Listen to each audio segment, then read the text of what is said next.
Elles sont mes notes. Je retrouve plus mes notes. Ce sera de l'improvisation comme d'habitude. Ah non, c'est bon. Le mois de mai a été assez intéressant, au-delà du fait qu'on était enfermés chez nous alors qu'il faisait super beau dehors et que maintenant qu'on peut aller dehors, on a un temps de merde. C'était intéressant au niveau du dessin, puisque cette chaîne, je le rappelle, est une chaîne de dessin. Et salut, si tu ne me connais pas, je suis Alicia, je suis illustratrice, character designer, et je fais des vidéos pour partager avec vous des astuces dessin, des vidéos sur le dessin, sur l'illustration et plus particulièrement généralement sur le character design, donc la création de personnages. Voilà, j'ai tout dit? Je pense que oui. On a eu au début du mois le Sailor Moon Redraw Challenge. Alors ce challenge, il est ressorti de nulle part, j'ai même pas compris comment il est revenu autant en force. Tout le monde l'a fait. J'avais fait une vidéo d'ailleurs de ce challenge, mais il y a genre 6 mois, 7 mois. Vous pourrez aller la voir si vous voulez, les liens seront quelque part par là. Donc ce challenge était revenu, donc il consistait à dessiner un arrêt sur image de la série de Sailor Moon de 90, des années 90. Et vu qu'on était au mois de mai, il y avait aussi le fameux Mermaid Challenge, qui est donc un challenge qui a été créé par un des frères, ou alors les deux frères, un des frères, Bancroft, qui est un ancien de chez Disney, character designer et animateur, donc de chez Disney, dans la période qu'on appelle la Renaissance de Disney, principalement, en tout cas il y était. La Renaissance Disney, c'est la période qui est fin années 80, milieu années 90. Je reparlerai très certainement dans une autre vidéo si vous voulez connaître un peu les périodes Disney et savoir quel impact artistique ça a eu et pourquoi on appelle ces périodes comme ça.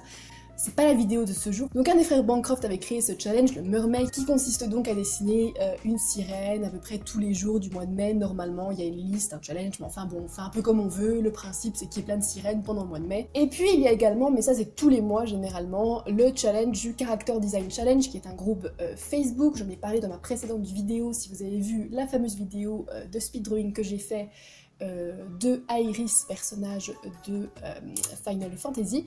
Et donc ce mois-ci justement, le thème de ce challenge c'était Final Fantasy, et donc il y a eu quand même pas mal de participation, c'était vraiment super, c'était trop bien. Et bref, de voir tous ces challenges et de voir vraiment ce choix qu'on a de challenges qui reviennent un peu tous les mois, qu'on en a de plus en plus qui reviennent, je me suis dit que ça pouvait être intéressant d'en parler dans une vidéo.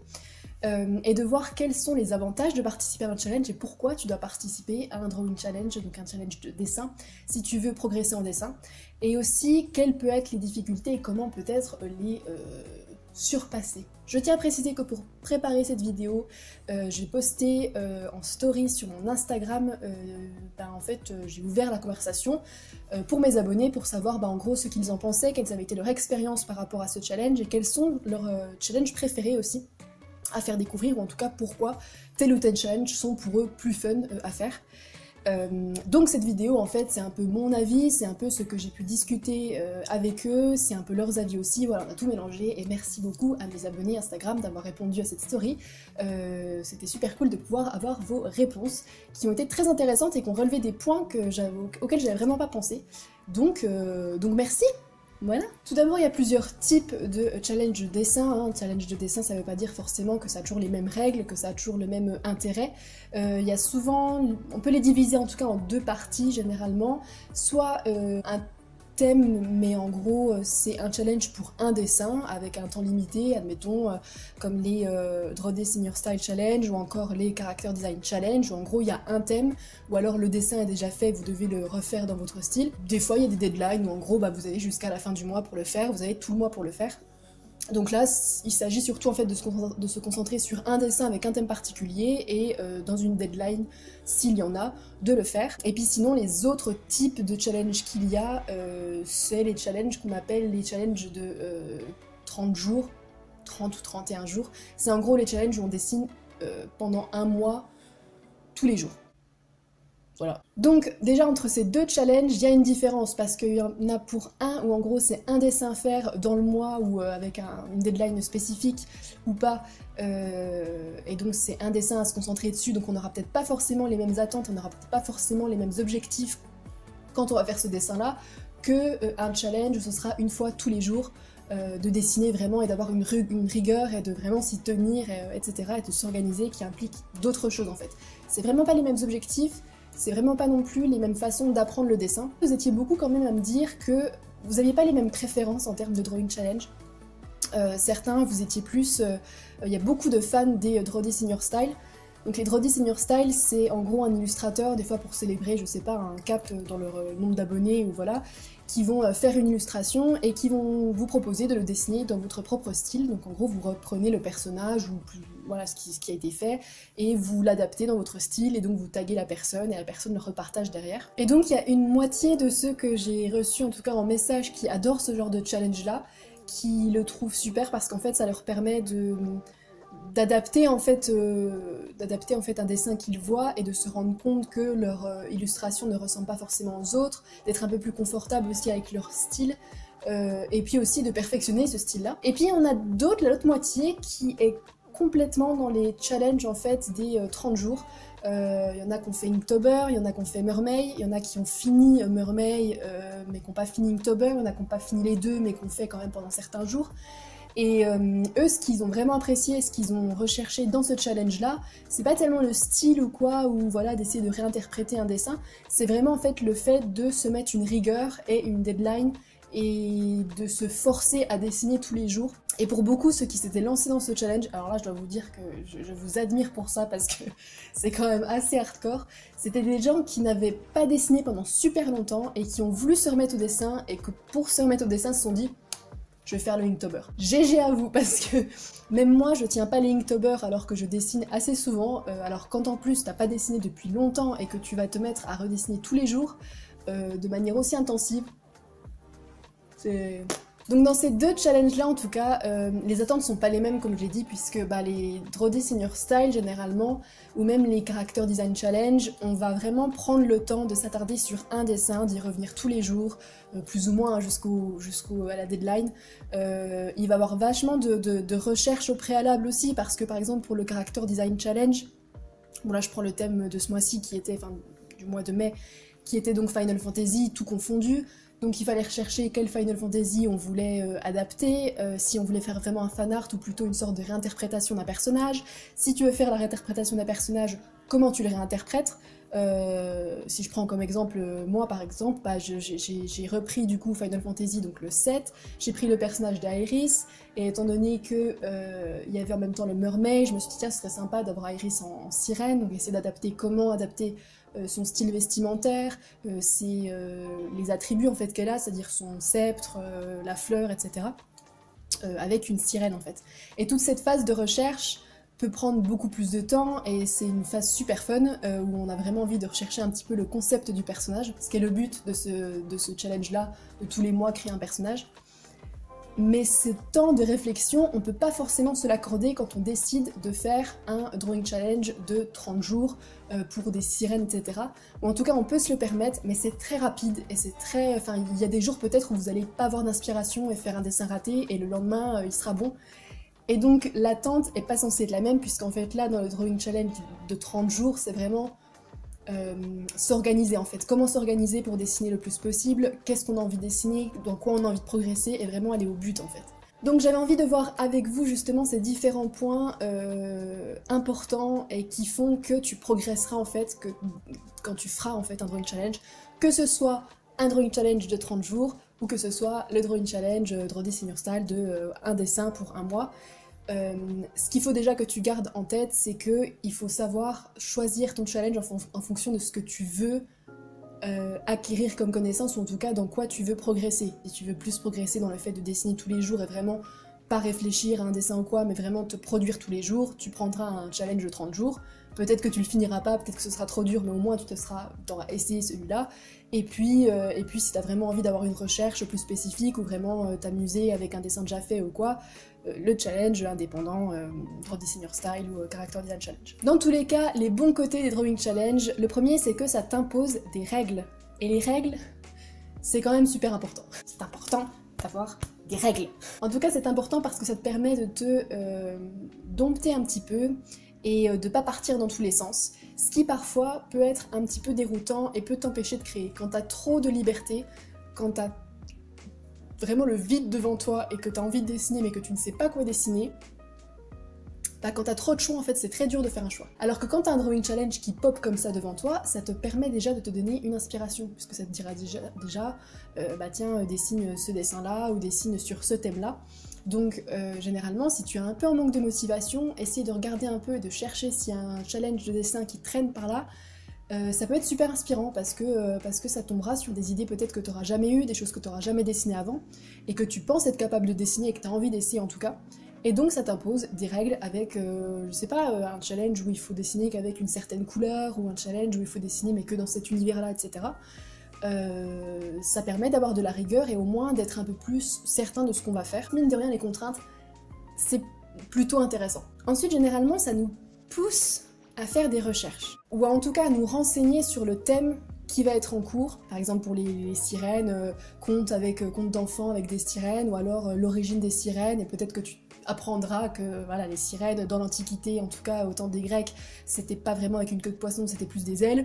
Donc ça te permettra en fait peut-être de donner encore plus justement de rigueur et d'imagination pour le thème spécifique. Et c'est super important parce que parfois on oublie un petit peu ce process-là.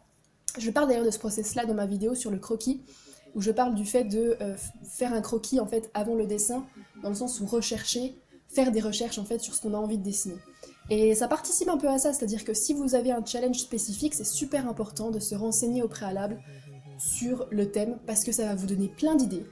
Par exemple, le Character Design Challenge, il y a 3 mois je crois, le thème c'était les dieux nordiques, et forcément en fait si t'es pas scandinave, ou si t'es pas un petit peu là-dedans, ou si t'as pas fait d'études là-dessus, c'est un peu compliqué de connaître les dieux nordiques, par Thor et Loki, parce qu'on allait voir Marvel quoi. Voilà, à part le Valhalla parce que t'as regardé Vikings. Justement, en fait, de voir ça comme thème, ça va te permettre de googler un petit peu tout ça, et généralement, en plus, dans ces challenges, des fois, ils te donnent des liens pour te renseigner, pour te pousser à te renseigner sur là, pour le coup, sur les différentes divinités, sur leurs attributs, etc. Et ça te permettra d'avoir de l'inspiration, et ça te servira pour plus tard. C'est-à-dire pas que pour ce challenge-là, ça te servira peut-être pour d'autres dessins où tu te rappelleras de ce sujet, et tout est bon à prendre. Tout est inspiration.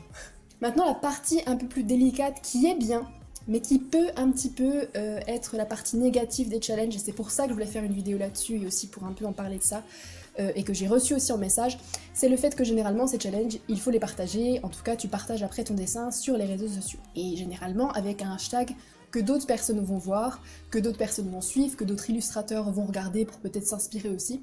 Donc en fait tu rentres dans une communauté vraiment les 2 pieds dedans, en mode je participe à ce challenge avec plein d'autres illustrateurs, donc je côtoie en fait en quelque sorte virtuellement ces personnes. Et il faut être préparé à ça. Non pas que la communauté artistique soit méchante, au contraire, j'ai jamais eu de gens vraiment méchants qui arrivent et qui disent c'est vraiment nul ce que t'as fait. Mais en tout cas, ton pire ennemi, généralement, ce sera toi. Parce que autant c'est super les challenges, parce que ça te permet de mettre en avant ton travail, et c'est super important. Ça te permet de publier, d'avoir des retours si tu en demandes. Chose très importante aussi, c'est-à-dire que quand des gens participent à un challenge, s'ils ne disent pas qu'est-ce que vous en pensez, ou avez-vous des retours à me faire, évitez d'en faire. Ça veut pas forcément dire que les personnes ne prennent pas la critique, parce que peut-être qu'ils ont demandé au préalable des avis à d'autres personnes, peut-être qu'ils ont montré au préalable leurs travaux dans d'autres groupes, et qu'ils sont plutôt sûrs de ce qu'ils postent, et donc ils ont, étant donné qu'on a les goûts et les couleurs, voilà, il y a autant de critiques que de personnes, quand ils postent leur travail, généralement, c'est qu'ils en sont fiers, et c'est qu'ils ont envie de le montrer. Sauf si, comme j'ai dit, ils demandent un feedback, auquel cas vous pouvez écrire le feedback. Mais j'ai toujours en fait du mal avec les gens qui postent enfin leur dessin, et donc qui participent, comme j'ai dit, à cette communauté, et qui décident de montrer leur participation avec d'autres illustrateurs. Enfin voilà, t'es un peu au milieu de tout le monde, et t'es en mode bah moi j'ai fait ça et tout. Et d'avoir des gens qui disent c'est super, par contre les cheveux, moi je les aurais pas fait comme ça. Ou par contre c'est un peu bizarre ça. Et je sais qu'il faut accepter la critique, mais souvent, il arrive que des gens en fait demandent déjà au préalable une critique sur leur travail, et quand ils le postent, comme j'ai dit, c'est que des fois ils en veulent pas en fait, c'est que c'est bon, ils sont contents, ils sont satisfaits, et qu'ils apprennent à leur manière, ou voilà. Et je trouve que quand quelqu'un déjà participe à un challenge, c'est que c'est déjà compliqué, parce on a l'impression, comme j'ai dit, votre pire ennemi c'est vous-même, et t'as l'impression que t'es en concurrence avec les autres, alors que c'est pas du tout le cas. Je crois que c'est le groupe Facebook de Loïch qui est comme ça d'ailleurs, qui fait bien la distinction entre poster et montrer son art, avec le hashtag, je crois, artpost, et demander un feedback sur son art. Et c'est 2 choses différentes. Tu peux demander un feedback, et puis tu peux très bien ne pas le demander et juste montrer ce que tu fais. Et donc, voilà, c'est tout ce que... C'est la parenthèse fermée, mais que je pense être importante dans ces challenges-là, parce que c'est très compliqué de poster son travail et de le montrer à tout le monde. Et effectivement, il y a beaucoup de gens qui ont tendance à se comparer et qui vont se démoraliser quand ils vont poster leur art, parce qu'ils ont l'impression que c'est une proposition au milieu de plein d'autres artistes qui n'ont pas du tout le même niveau, qui ont peut-être 30 ans de connaissances dans le dessin alors que toi t'as débuté il y a 1 an. Donc c'est pas du tout les mêmes niveaux et le but c'est pas du tout de mettre en concurrence. Il y en a qui le font. Justement, il y en a qui proposent, bah voilà, je fais tel ou tel, je vous propose tel challenge, et ceux que je préférerais, il gagnera telle ou telle chose. Si tu souhaites participer à ça, tant mieux, parce que t'as envie d'être premier, ça te permettra en fait de mettre le meilleur de toi et de te dire il y a un truc à la clé. Ce que beaucoup dans les messages que j'ai reçus me disent qu'ils font en fait, qu'ils aiment bien justement se mettre un peu en concurrence, de manière saine en fait, c'est-à-dire qu'ils décident de se mettre en concurrence, ils ne jugent pas les autres et on reste toujours bienveillant, mais dans leur tête ça leur permet de se dire je vais faire de mon mieux, je vais faire un super dessin, et puis voilà, si je gagne pas c'est pas grave, mais au moins j'aurais fait de mon mieux. Si tu as ce mindset, dans ce cas, vas-y, fais-le en fait. Si t'as envie d'être un peu en concurrence entre guillemets, de manière saine comme je l'ai dit, y a pas de souci. Si t'as un peu peur du retour, si t'as un peu peur d'être comparé aux autres au milieu de ce challenge-là, bah déjà de 1, je te conseille de ne pas te lancer dans des challenges où il y a un prix à la fin. Et puis je te conseille, là c'était un conseil que certains d'entre vous m'ont envoyé et que j'ai trouvé super, c'est qu'en fait beaucoup d'entre vous qui participent à des challenges, ils ont peur justement de trop se comparer, ils ont peur de se démoraliser en voyant que telle ou telle personne a participé à un Drody Senior Style ou le screen cap Sailor Moon et se rendre compte que leur Sailor Moon est beaucoup plus belle que la leur, enfin ils ont un complexe là-dessus, ce qui peut s'entendre.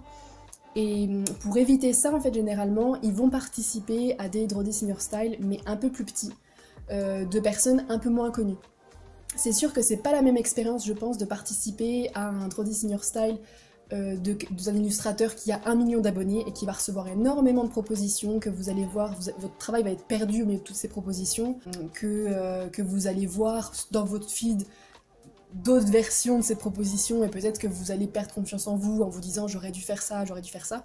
Et donc c'est pas la même chose entre ce genre de challenge et le challenge d'un petit illustrateur qui a à peine 5000 abonnés et qui lance son truc et que tu décides de le faire et tu sais qu'il y aura peut-être moins d'entrées et que tu peux essayer de faire ça en fait, de te réveiller, de te mettre dans un challenge mais sans trop de pression et un peu dans ton coin et sans trop le montrer à tout le monde si tu as peur. Et j'ai trouvé ça très intelligent de voir en fonction du nombre d'abonnés, de la pertinence de l'illustrateur, enfin pas de la pertinence mais en tout cas de la popularité de l'illustrateur, parce que ça veut pas dire que parce que l'illustrateur est populaire il est moins bon, hein, je rappelle au passage, mais c'est sûr que si t'as un illustrateur que t'aimes beaucoup et qui a moins d'abonnés qu'un autre qui a 1 million, s'il fait un challenge, tu peux te lancer en te disant bah moi je participe parce que ça me fait plaisir et je sais que je vais progresser et tout, mais voilà, il n'y a pas trop de monde qui participe, je vais pas trop voir de gens et je vais pas avoir cette peur de trop vouloir à tout prix me comparer. Donc en gros ce qu'on peut résumer de cette vidéo, un peu fouillis mais j'essaie de mettre un peu les idées dont vous m'avez parlé, enfin j'avais envie de parler de ce challenge, de cette idée de drawing challenge, parce que je pense que c'est important d'y participer, mais je pense que c'est important de ne pas transmettre la pression. C'est pas grave si tu finis pas ton challenge ou t'avais prévu de dessiner tous les jours, c'est pas grave si tu as fait un dessin et finalement, pour participer à un challenge, et finalement tu te rends compte qu'il est pas top, et que t'oses pas trop le poster. Voilà, il n'y a rien de grave et il n'y a rien d'obligatoire. Tout ce que je veux dire, c'est que les drawing challenge, c'est très pratique pour se forcer à dessiner, si tu as envie de progresser, et en tout cas pour se motiver. C'est un super moyen de se motiver et de trouver l'inspiration facilement. Et ça fait un peu écho à la vidéo que j'ai pu poster il y a 1 mois où je parlais du art block, où on a tous été un peu, je pense, ou en grande partie en art block pendant ce confinement parce que on se rendait compte que le monde dehors c'était la guerre, et puis qu'on est enfermé chez nous et qu'il n'y a plus grand chose, en fait, il y a plus grand chose qui nous stimule, qui stimule notre imagination. Et bien finalement, Instagram, les réseaux sociaux dans le domaine artistique, peut vraiment stimuler cette imagination, et on l'a vu parce qu'il y a eu un peu plus de challenges de dessin pendant cette période-là qu'avant, en tout cas j'ai trouvé. Et je pense que c'est justement parce que les gens essaient de se motiver entre eux et proposer des thèmes auxquels d'autres n'auraient pas pensé. À l'heure actuelle, je crois qu'il y a toujours moyen de refaire, de toute manière tu peux le faire quand tu veux, le Hydro Challenge de Sailor Moon. Il y a aussi actuellement, je crois, un Hydro Challenge de Ghibli. Il y en a beaucoup qui redessinent des scènes du château ambulant. Il y en a beaucoup aussi qui dessinent à partir de leurs jeux vidéo, enfin voilà. Et je pense qu'en fait c'est super parce que ça te permet vraiment de te motiver et d'avoir un thème spécifique sans trop réfléchir, en tout cas sans trop voilà, partir de nulle part. Et ça permet de partager et aussi de découvrir d'autres artistes. Ça te permet aussi, si tu le demandes, d'avoir du feedback d'autres artistes que tu admires ou en tout cas qui peuvent t'apporter beaucoup. La communauté illustration de Instagram est vraiment bienveillante. Enfin, j'ai rarement eu des gens méchants, enfin j'en ai même jamais eu. Et entre illustrateurs, même français, quand on se trouve, voilà, on aime bien partager notre art entre nous et donc faut pas hésiter, faut pas prendre ça comme un moyen de se comparer, faut pas prendre ça comme une compétition, même si parfois il y a un prix au bout. Faut vraiment prendre ça comme une compétition avec toi-même en tout cas.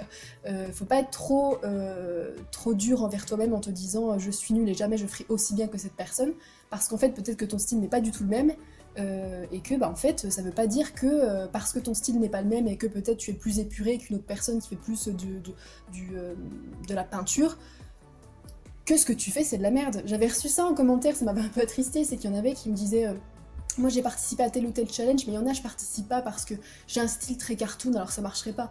Mais en fait, bah go en fait justement, d'autant plus, c'est d'autant plus challengeant. Enfin, quand on a vu le Sailor Moon Challenge qui est revenu là dernièrement, il y a eu des propositions mais complètement what the fuck qui étaient en fait mémorables, de reprendre un autre personnage et le mettre dans la position de Sailor Moon. Il y avait aussi des chats, il y en a ils ont créé des chats et puis avec la coupe de Sailor Moon, enfin t'as plein de façons en fait de réadapter ça et c'est ça qui est encore plus sympa, c'est quand tu reprends un peu le truc et que tu l'adaptes à ta sauce.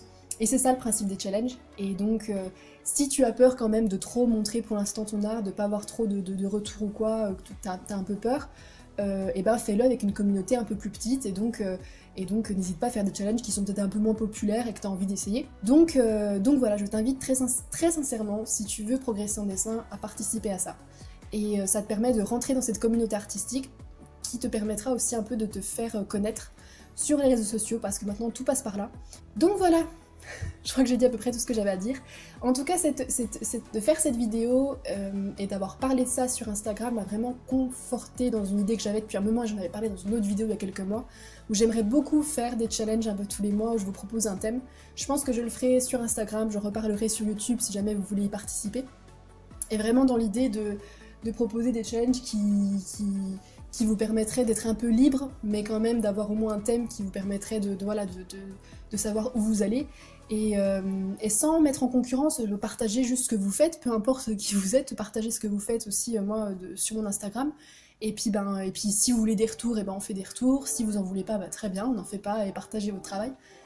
Et peut-être que si je participe à un challenge, je le mettrai en speed drawing sur YouTube et j'expliquerai justement comment j'ai fait, sur quoi je suis partie. N'hésitez pas à continuer la discussion dans les commentaires, c'est vraiment une vidéo de discussion en tout cas pour voir avec vous ce que moi je pensais de ces challenges-là et pourquoi vous devriez en faire.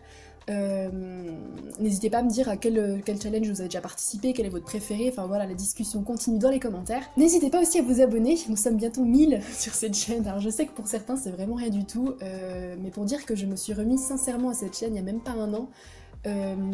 J'ai eu beaucoup de retours, beaucoup de gens qui sont venus me suivre, mais en tout cas merci à vous d'être dans les environs. N'hésitez pas également à vous abonner sur mon Instagram, qui est le réseau où je poste le plus souvent, beaucoup en story ces derniers temps, peu en post, mais parce que je travaille sur un autre projet un peu secret qui me prend un peu de temps et j'ai des clients donc c'est un peu compliqué, mais je poste quand même assez souvent.